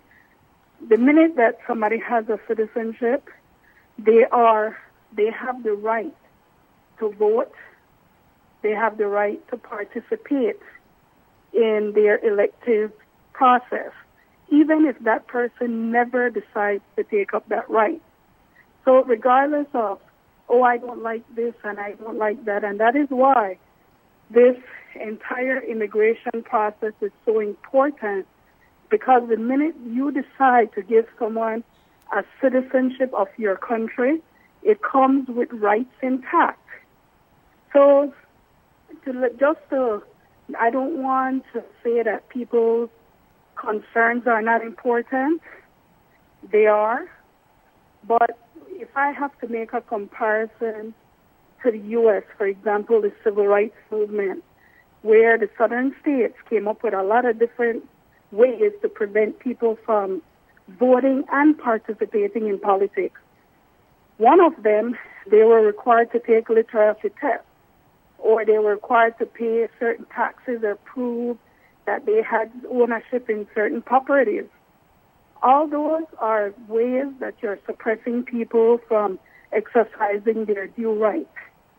And, you brought up the issue with, for example, people who lose their accent in the U.S. while people come to Belize and they maintain their accent. Part of the reason is, in Belize, we are very accommodating as a culture. So in other words, we will speak English and we will change from talking Creole when we are engaging somebody who does not understand Creole. In the U.S., that doesn't happen. They will not talk Creole to you. You have to speak English. And so what it is a lot of times is that people are practicing speaking it all the time. And it's nothing that, I'm just trying to distance myself from Belize culture, whatever. But then again, that is still beside the point. In other words, I could be somebody in the diaspora with a dual citizenship. I could have never sent one barrel to Belize. And that doesn't say anything about my right as a Belizean. Likewise, somebody who purchases citizenship in Belize under the Economic Citizenship Program, we are giving people the right to be a citizen, and it's bigger than just the economic factor. And if we start looking at this as a rights issue, you will see that a lot of these arguments that are being made is neither really here or there. I'm with you. I know that it's a little bit difficult to be trying to cover all of the points that are brought up in this matter, Aria. And sorry to cut you off because I'm just quickly trying to make my point and I'm going to leave. Yeah. If I have to rationalize also why somebody supports something or don't, it will have to be from an historical point of view. We'll have to go back into the colonial mentality. We were taught as a people to distrust each other, and that was the entire divide and conquer mentality. It might explain why we have a very high crime rate among young black men. It might explain a lot of different things why we have a majority black leadership, but it seems that the poorest people in Belize remain poor. It might explain a lot of different things that this divide continues to exist. But, to be enslaved for 400 years, to go through colonialism for 100 years, and to have the same laws existing that perpetuated these type of environment, to even read a Bible that promotes slavery. It's a mindset that has been indoctrinated in us for so many centuries. So I can't sit and rationalize why somebody is emotionally against somebody like me having a right. But we need to start having a real discussion about whether or not this should remain a rights issue for everyone or for no one. And like you said, tens of thousands of people have already been given citizenship with no oath requirement, by the way, just by showing up, signed, that's it. A lot of Guatemalans were given citizenship with no renunciation process in place. Guatemala does not even recognize renunciation. So this is the question.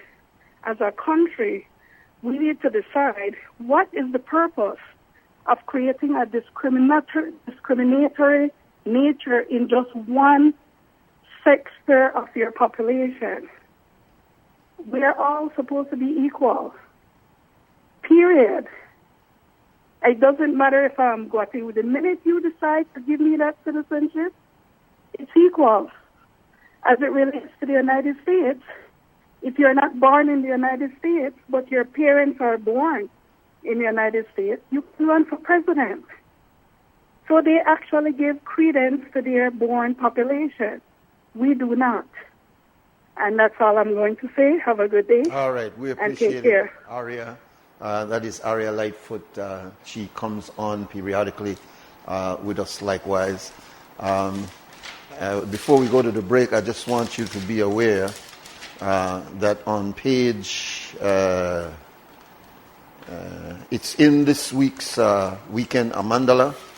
It's an article by Nuri, and it's called Your Citizenship by Nuri Briseño, and I want to suggest that you make sure you read this article. It's on page 19, and it's called Your Citizenship, and it's along this line. The other issue there on the diaspora in Jamaicans who are contributing to Jamaica is also in this weekend's paper. All right, we have another caller. Welcome, caller. Nuri, good morning. Good morning, Don Hector. Nuri, I'm a bit different from other politicians. I believe that if a Taiwanese can become a prime minister, a Guatemalan, or from any other country, why not a Belizean that was born here? Or the Constitution extended a Belizean of Belizean parents born anywhere in the United States. I see it as unjust to disenfranchise a Belizean because he went for a better livelihood, for opportunities that we did not give them.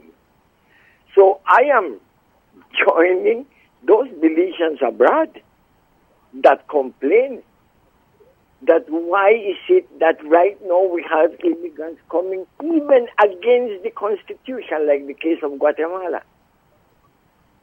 violating the Constitution, but they can become representatives. We have seen candidates offering themselves, Guatemalans, one from Orange Walk and some other places. Why not our Belizean brothers that are abroad? No, the foolish argument that because they have to surrender the other nationality, how the hell are we sure that all these new immigrants are renouncing their nationality? I see them by the door standing with their hands and saying, reading something that one man officially is to the front, reading something, they don't understand one iota in English, but yet they become Belizeans. Yep. They have not renounced their nationality. Why are we asking our Belizean brothers and sisters from the U.S. or elsewhere from claiming their rights to this nation, to their country? Yes, sir. That's the they are question. only there because there's a job in the United States, in England, wherever, Canada. Yeah. But their heart is in Belize. I have heard it over and over. Where whenever I used to go all over the place, everybody says, I could never forget Belize. I love Belize. I would like to go back to Belize. But why will they come here? Catch one line and get food pantry? I am very much concerned about this anyway because I am thinking that I would like Belize to continue being under Belizeans. And those that have gone abroad will bring expertise. But I think politicians are afraid of them because they have opened their eyes over there and you can't buy them. I don't think you could buy one Belizean from over there. But here you take one Central American and you get $100, get one piece of land, and that's for you vote forever. Even if you're wrong. I leave you with that. All right. Well, very important thoughts there. It's an ongoing conversation, and it needs to be given ventilation. And really, this is the only media house that have really, over the years, been given opportunities for Belizeans abroad to vent these sentiments. You don't find it in the other sections of the media. And it is important because it will be a crest of change in Belize, because there's no way that you're going to bury this debate. It may get buried, but it will resurface because it's something that has to be dealt with. And so the energy that we are putting into it here is not futile. It's not because we don't have anything else to discuss, but it's because it's a critical point, and these voices must be heard. And that's why they're being aired in the newspaper. That's why you're hearing the debate on television. We'll take the break, and we'll be right back.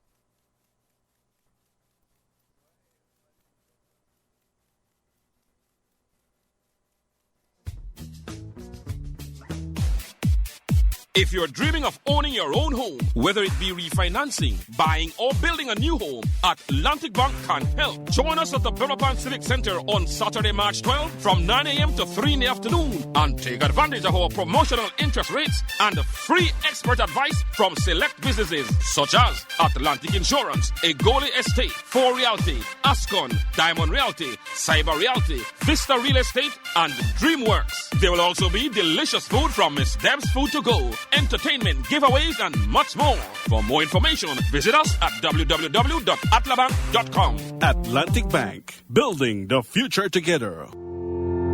Start your summer fresh, that Trappy Gas. Cool off with what Samsung 7-inch tablet for only $6.35 weekly, or a Huawei Android phone for only $3.96 weekly, and save $150 for a Dell laptop, printer, cooling fan, and pay only $27.69 weekly. Plus, get some rock bottom price for selected mattresses, only $799.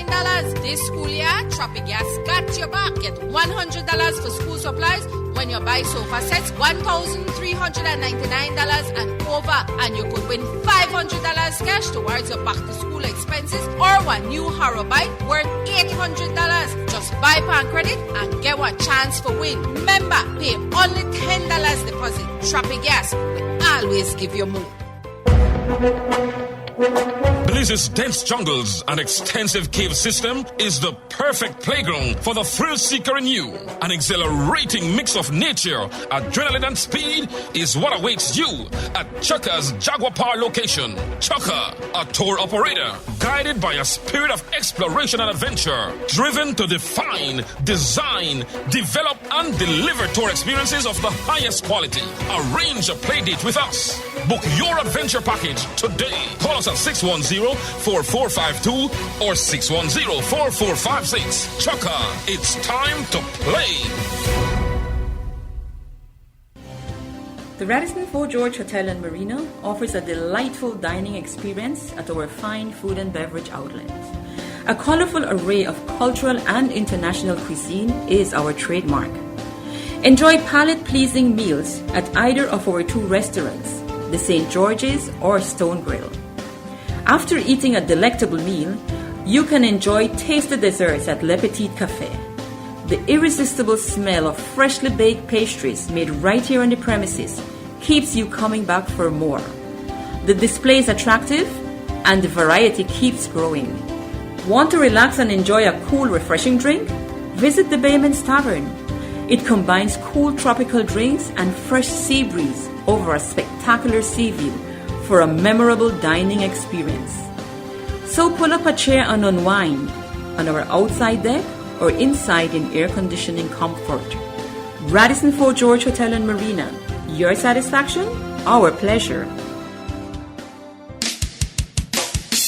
Doris Cyber Home Theater and Red Stripe Beer presents the 10th annual Lucky Doobie Tribute. This mega event is to be held at the newly renovated Big Bird's Isle on Sunday, August 6th, starting at 4 p.m. until. Entertainment includes live DVD performance of Lucky Doobie and Family on the big screen, and featuring music by DJ Dalla, Soldier Sound, Stoney G, DJ Dutch, DJ Black, Mark the Spark, Executive Sounds, all backed up by New Wave Sounds. All proceeds goes to Dara's feeding program. Entrance fee is $10. Sponsored by Pratt's Fried Chicken, AAA Loans, Channel 7, Campari, Birdseye Restaurant, KREM Television, KREM Radio, Smart, Guardian Newspaper, Wave Radio, Wave TV, Vibes Radio, Vibes TV, Red Stripe Beer, Amandala, More FM, The Angeles Press Limited, and Niche. It takes one stupid fool to destroy everything.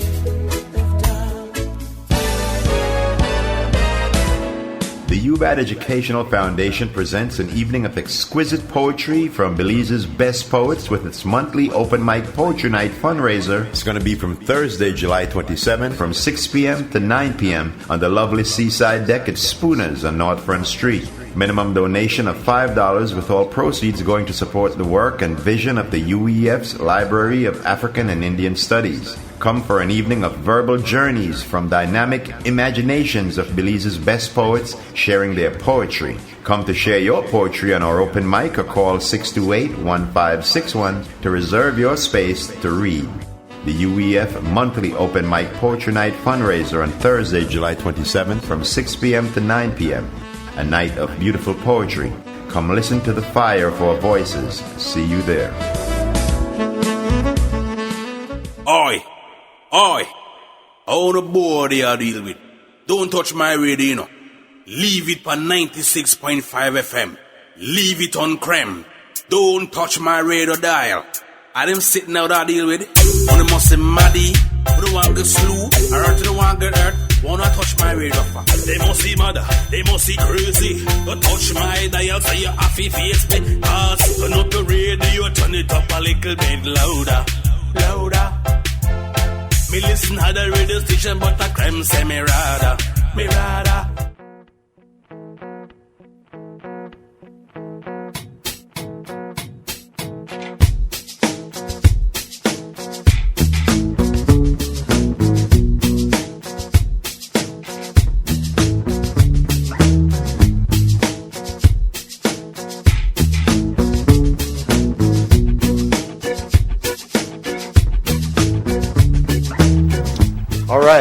We want to invite you again to call in. This is the section where we are allowing for anyone who may have wanted to make a point and didn't get a chance yesterday.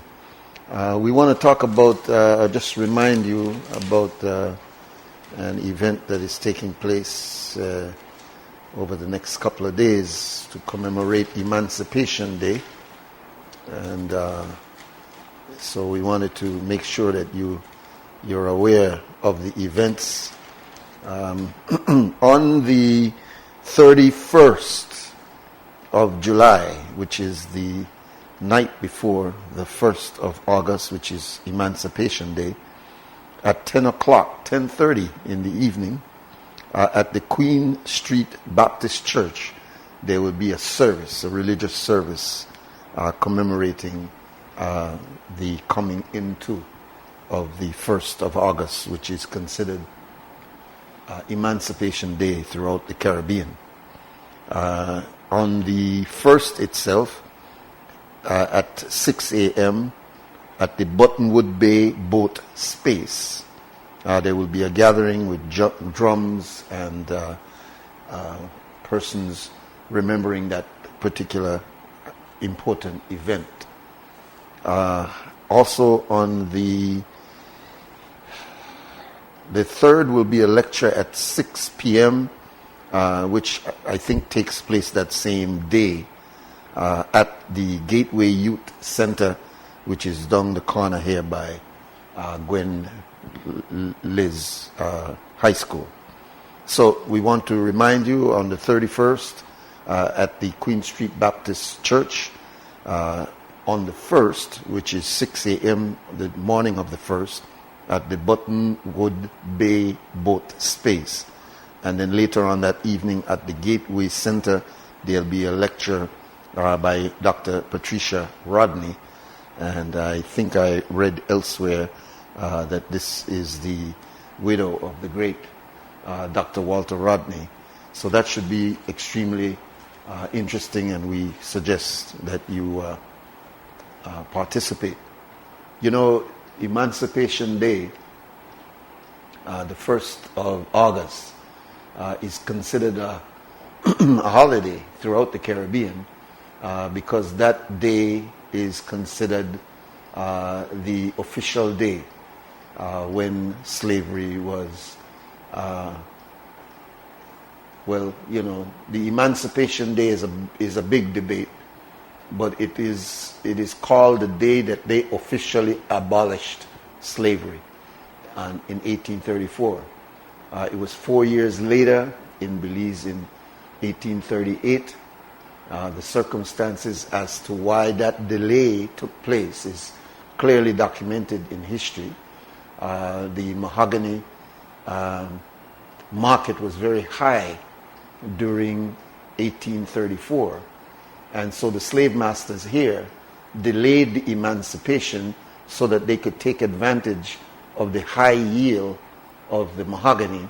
And then after that 4-year yield, they then granted the emancipation in 1838. So one wonders, what kind of freedom is that you can delay it and say, instead of now, we'll put it off 4 years later so we could make as much money as we can on this mahogany crop. Welcome, caller, WUB. Hey, good morning, Brother Nuri. Yes, sir, good morning. G. Michael, I don't know what is he thinking about, but if he were to consider, and the rest of Belizeans was to consider, what have happened to us as black people in this country, our population is down to less than 25%. And the other people who is populating Belize now, they are racist against us. There is a lot of people in this country doing business. When black people go to their shops and stores, they are showing us a lot of racist attitude, and we are spending our money. So it is imperative that we liaise with our brothers and sisters, black people abroad, whether it's in the U.S., Canada, Europe, wherever, so we could balance the demographic of our people in this country. It is our God-given right. We should not be discriminated against in our own country. We should not be second-class citizens in our own country. Our population from almost 90% should not be down to 25% in this day and time. So it shows clearly that is a master plan to depopulate Belize of black people. We lost all of our businesses that we had on Albert Street. We lost all of our land, whereby now our people is running out of their land, going into a swampy area like Belize City, living at a subhuman level. It is unacceptable in this day and time. So Belizeans, black Belizeans, let us liaise with our brothers and sisters abroad, whatever technological development and advancement they have, in whichever way they could help Belize, let us open the avenues for them to come back, whether they want to come back for politics or not, so we could be able to balance the demographic in this country. If not, what's going to really happen is we're going to be what I would say a really, really small minority in our country, and we would be just a speck. So we need to take the step now. We cannot wait for another 5 and 10 years. So I'm calling on the government of Belize to pass that law, to change it whereby Belizeans could come home and have their rights to participate in whichever political aspect they want to in this country. Thanks again, Brother Nuri. All right. Good morning, Belize. Thank you. Thank you very much, caller. The issue of Belizeans at home and abroad and getting that together is a long debate. It's going to be ongoing. I do not believe that we are ever going to see plane loads of Belizeans coming back to Belize under these present conditions that we're living now. We would have to be a completely different society to have Belizeans abroad give up whatever they have, and many of them don't have that much, but to give up whatever they have and to come back here, if coming back here equals struggle.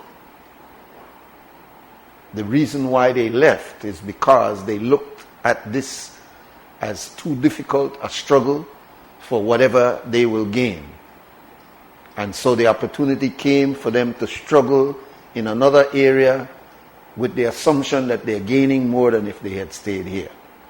So it is unrealistic, in my opinion, to believe that there will be any mass return of Belizeans here under these conditions. And I'm speaking social and economic conditions. We were saying last year around the Trump time, the assumption that what Trump was saying in regards to their immigration policy and building walls, etc., that we would have seen a mass deportation of Belizeans who are living in the United States illegally, and that therefore we should be prepared for a large amount of Belizeans coming in. It's been over 6 months and we have not seen any signs of any mass deportation of Belizeans out of the United States. We've seen the continued deportation of illegal persons out of the United States, but we have not seen this assumed plane loads of Belizeans who are being sent back home. And I don't believe, unless there is something that very drastically changes how things are operating or operational now, that we are going to see this large amount. But there is an opportunity here, which is an old concept and an old idea that is over 20 or 30 years old. And that is not to look so much for broad immigration of Belizeans back to Belize, but rather to set up the enabling process where, as these Jamaicans of professional background in the area of just one sector, which is crime, have set up themselves in such a way that they're not living in Jamaica, but they're contributing their accumulated knowledge in their varying professions in areas of need in Jamaica. That's where we should be going. The concept of the consortium was way before its time. And that was what the concept was supposed to look like. It was not supposed to be barbecue to raise money for tennis shoes. The consortium was bigger than that. It wasn't an idea that people would be trying to put things in a Stella Maris school. All of that is good. But the concept of the consortium was 21st century. It wasn't some back way. It wasn't even in the days of Freedom Committee. It wasn't some snail moving process. It was supposed to be up to modern times and dealing with the issues of development.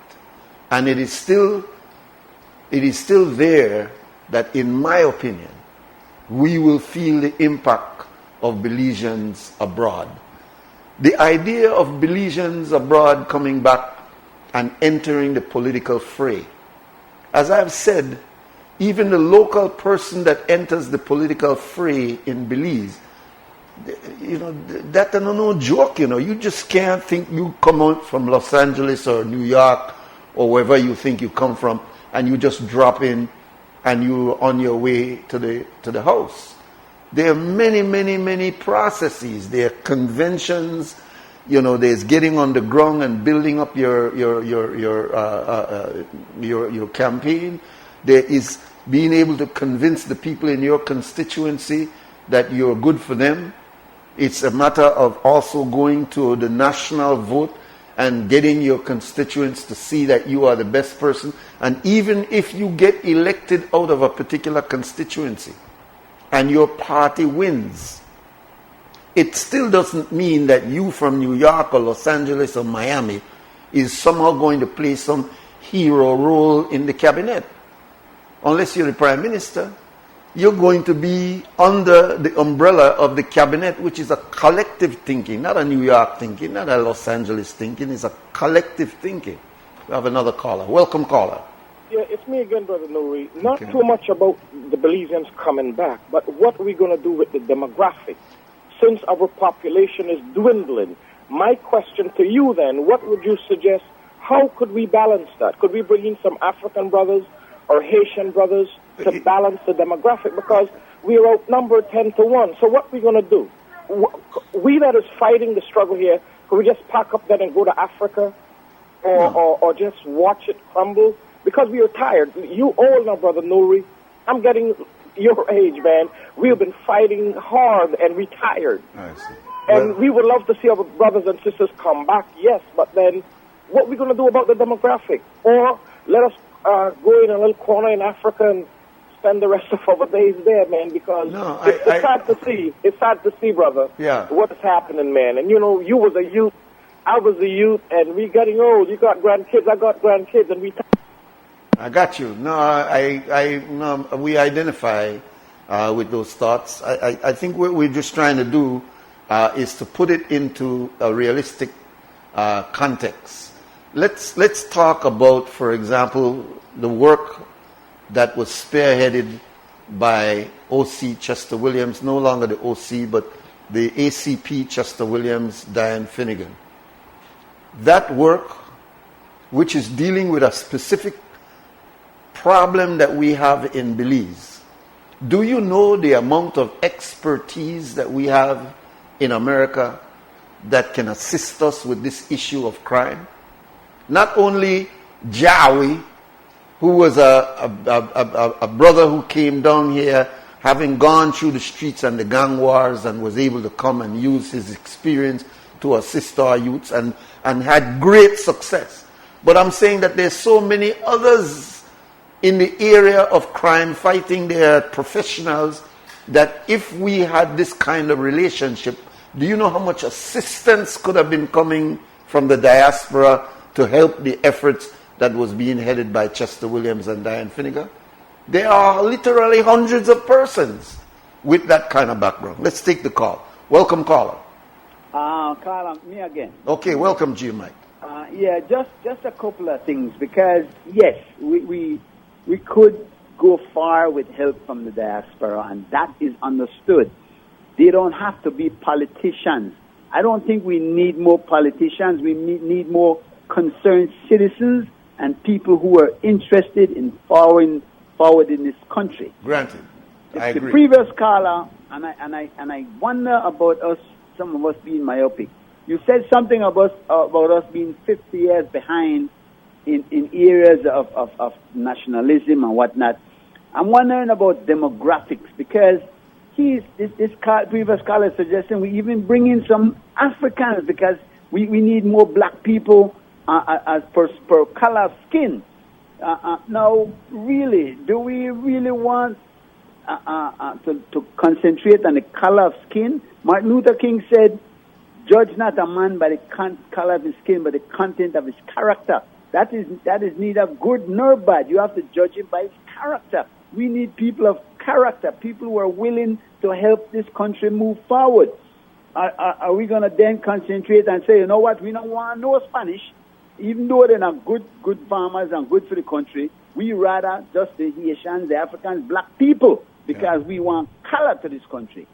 Think about that. I mean, how... Well, just let me say to you what came to my mind when the caller called, because it's an important issue, G. Mike, and you may be over it, but it's an important concern that people have. In fact, going back to when Lindy Rogers was the Minister of Home Affairs and had responsibility at that time for immigration, there was a big question as to demographics. It was a very important question, because it was noted that a sizable amount of Central American refugees, who are called mestizos, were coming into the country, and that high population of 70+ of percentage of black-skinned people in the country was rapidly being reduced because of them going to the States and other reasons. And so it was being contemplated during the time of Mr. Rogers as to whether or not we would bring in large-scale amount of Haitians into the country. And the idea, I'm telling you about the 70s, you may have been in the States during this time, but the contemplation at the time was that it would create an ethnic balance with the incoming mestizo and the outgoing blacks, that you would bring this group in. There was a hue and cry about, man, them people want to bring AIDS, and we don't want them people there, and so and so. And there was this undercurrent that I wonder if that because they're black.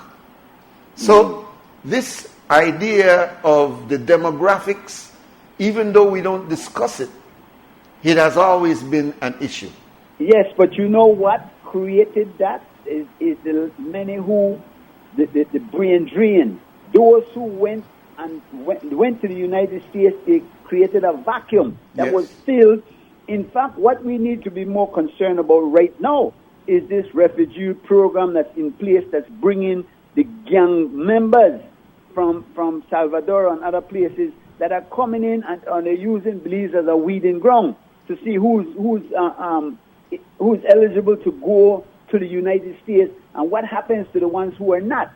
I mean, we need to be concerned about the character of people, not necessarily pigmentation. No, I understand what you mean, and I completely understand and endorse what Martin Luther King was saying, but he was talking about it in a context. And when you speak about these matters, G. Mike, you have to speak about it contextually. I don't think the caller was suggesting that it's so much a skin color, even though he was talking about this reduction in terms of people with pigmentation. He was pointing out, I think, additionally, that, well, let me use Panama as an example, and I think you and I, in our personal conversation, have shared this with you, that the population, the black population of Panama back in the 40s and the 50s was significantly larger than it is now. Those of us who have parents or fathers, grandfathers that went to the canal can tell you it was almost a West Indian area that you were living in. But now, that population of black people in Panama has been reduced significantly to the point where when you go to Panama, you think that black people only live in Colón. But there are a couple of things you need to ask here. Has the population overall been reduced, and has the progress of the country been reduced? Because I think this is more important, Nuri. Do you know that there was a time, even before our time, when they were asking those people from down south in the United States, who were the Confederates, who were slave owners, to please come to Belize, and they created a whole community for them. I don't think they were asking them. They were running away from the north. They were trying to get away. But we never opened our. We never said Konya. They came because it was. The history of that, man. No, you need to study that history. We never got no colonial government. They always say, "Come, Confederates, and settle at Belize." Those were people who were running, and they populated the southern area. And also people say in the Crooked Tree area, hence the reason why we have them very red-skinned people. Did they allow them in, or did they block them? No, they were, I mean, this area was not sectioned off in such a way of administration. They extended an invitation to them. I'm saying to you, G. Mike, that when these people came in, they did not come in any way except that, look, they were running and they needed a place to come and settle.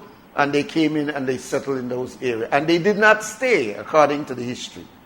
Of course they did not stay. They went back because they couldn't take the mosquito and the whole climate and whatnot. And a few other things. Yeah. They were invited to come.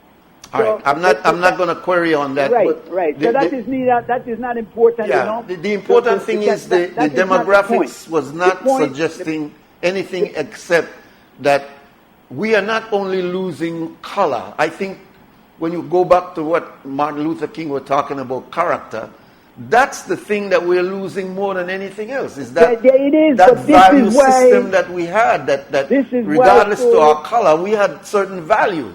But this is why it's so important when we heard on Wednesday that they actually discarded a cabinet decision to stop the vetting process of those coming in. That is what we should be concerned about. The undesirables that come in, those who do not bring anything. And yes, those from the diaspora should be welcome. Yeah. But to just come back to get into politics, if we come back, we have to come back broad. Just be home, and if the politics you want to get in, that's no problem. Nobody's objecting to that, Nuri. No, we would welcome that. Please come. I mean, offer your expertise and your experience, but don't think that the only thing the only way you'll come back is you allow us to run for politics. That is ridiculous and selfish. All right, G.Mike. Thank you very much, sir. 2 minutes after 9, we'll take our final break and come back and wrap it up for this week.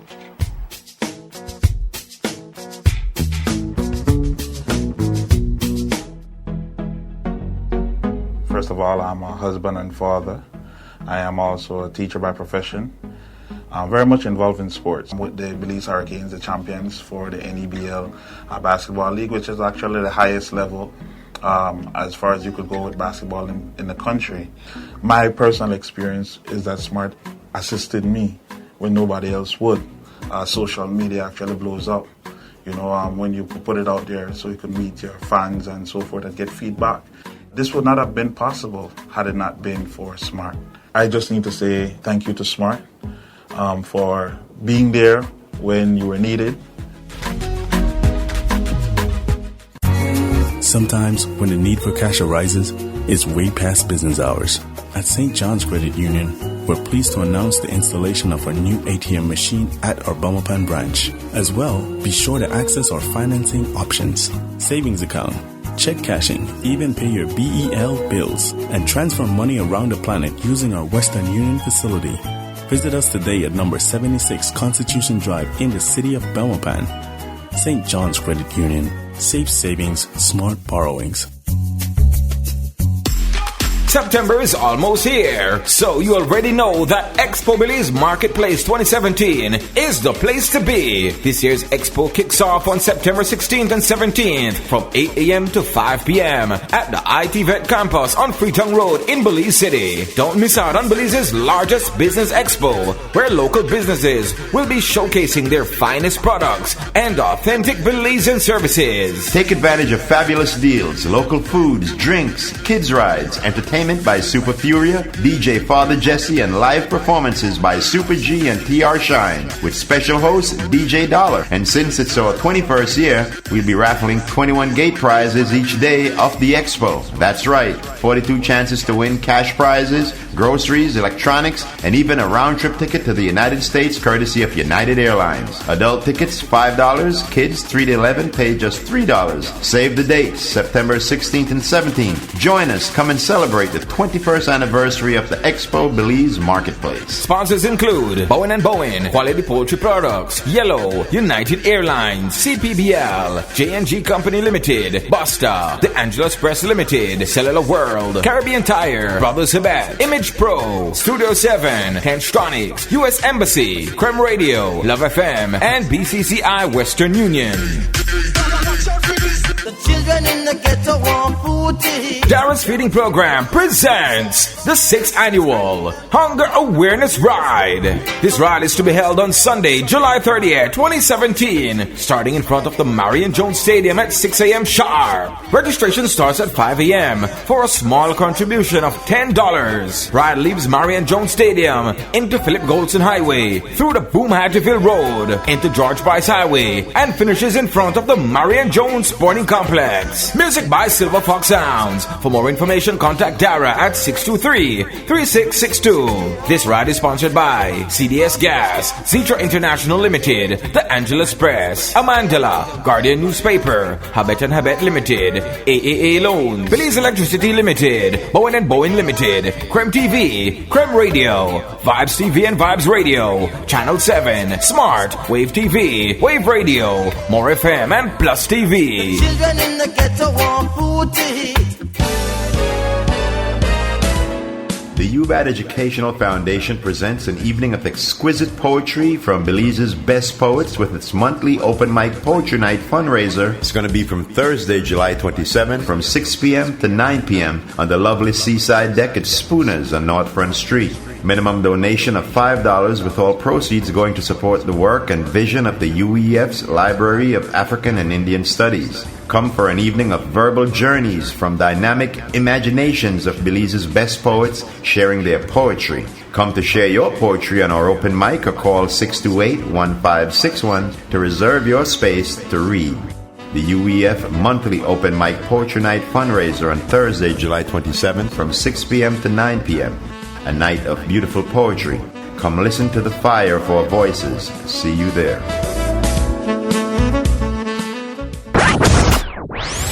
KREM blazing at the right place at the right time. Put you in at the right state at the right mind. KREM blazing at the right place at the right time. But disconnect like iPhone to a Wi-Fi. Yo!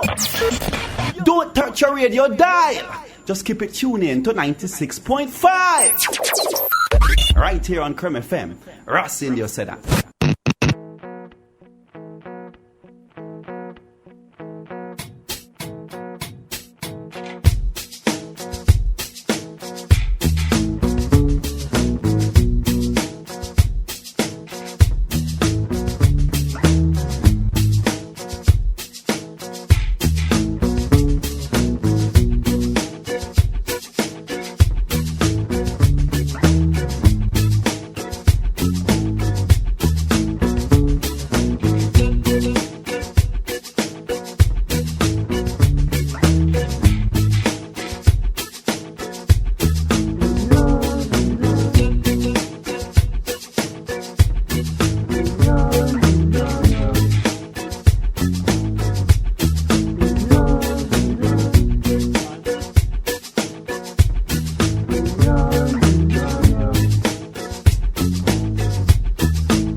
All right, it's now 10 minutes after 9 o'clock, and our time has come to an end. Several things we didn't get a chance to touch on today. This matter of alcohol bothered me in the case of the death of the young man Samuels, and tells us what happens when we lose our consciousness and you can black out and don't know really control your anger and control yourself. So that was a very sad thing to see that young man lose his life as a hero trying to intervene and for his friend. And that's the storyline to me. The storyline to me is alcohol and the friend. the fact that you could lose yourself and not know what you're doing, and then wake up out of that stupor and realize that you'll kill your friend, or your friend you killed. And so that bothered me quite a bit. Anyway, Belizeans, we don't want to end on anything that is negative, because all that we're discussing is our situation, you know. Our strength is in facing our reality and having the courage to deal with those matters that are challenging us. And whenever we bury our head in the hole and assume the next generation or somebody else will come along and fix it, when we do take our head out of the hole, the problem has just gotten more complex and more difficult. So as difficult as it is sometimes to face our issues, personal issues, family issues, or even our social issues, as challenging and as much as we might not want to deal with it, it's best you deal with it now, because you will have to deal with it later. And it may not be as advantageous later as it may be at this time. So Belizeans, we want to thank those who participated. Hubert Pipersburgh, we thank G. Mike for his contribution, and those other callers that also made a contribution to our conversation today. Those who were part of this, Mr. J.C. Arzu in the radio section. We have Mr. Cliff Lewis upstairs, as well as Miss Christy Flowers, all contributed to making sure the program came across to you today. So Belizeans, stand strong and stand firm. For now, we're gone!